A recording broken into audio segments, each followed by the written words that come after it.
So I need to explain how to hold the bow, and I'm going to do this in the most direct and intuitive way I know, and that is through the use of a prop.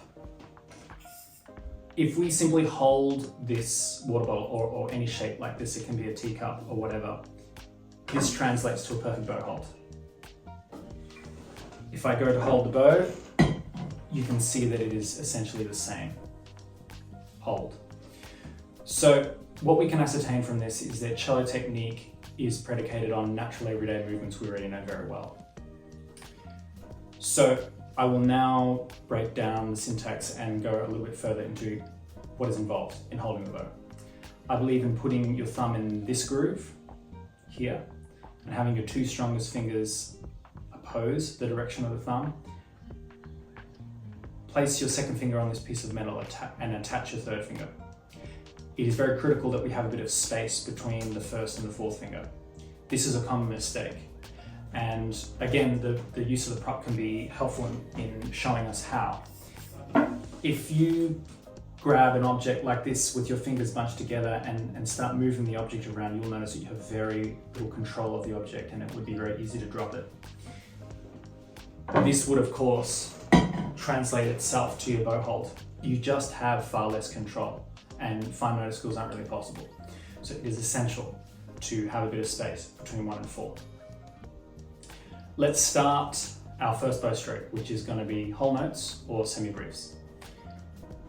I believe it to be essential when you're starting out to have the assistance of a metronome. So in this case, I'm setting it to 60 beats per minute and bowing 4 beats at a time, something like this.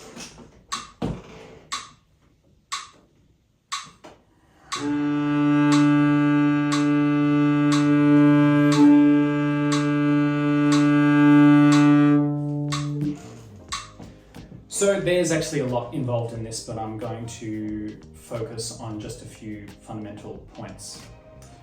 To reiterate what we said in the other lesson, it is important to find the right angle, and this can be done through a simple exercise by bowing above the bridge.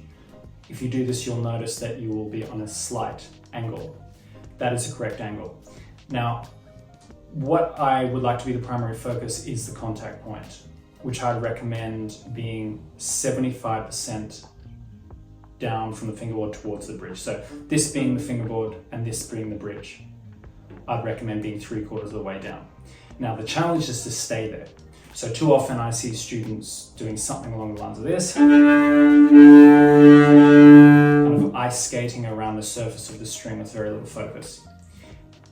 It is essential that you watch and manage and that you stay in the same contact point.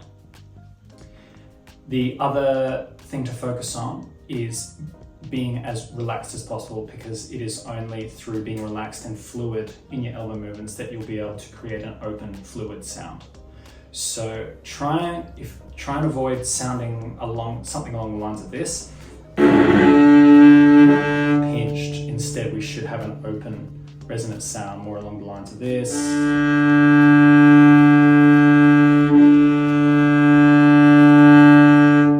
The metronome is there to ensure that you just don't bow too fast. We want this to be measured. This needs to be slow in order to allow you to execute this exercise properly. So now that we've talked about how to use the bow to bow semiquavers, in the next lesson I will introduce a left hand drill in order to incorporate both hands.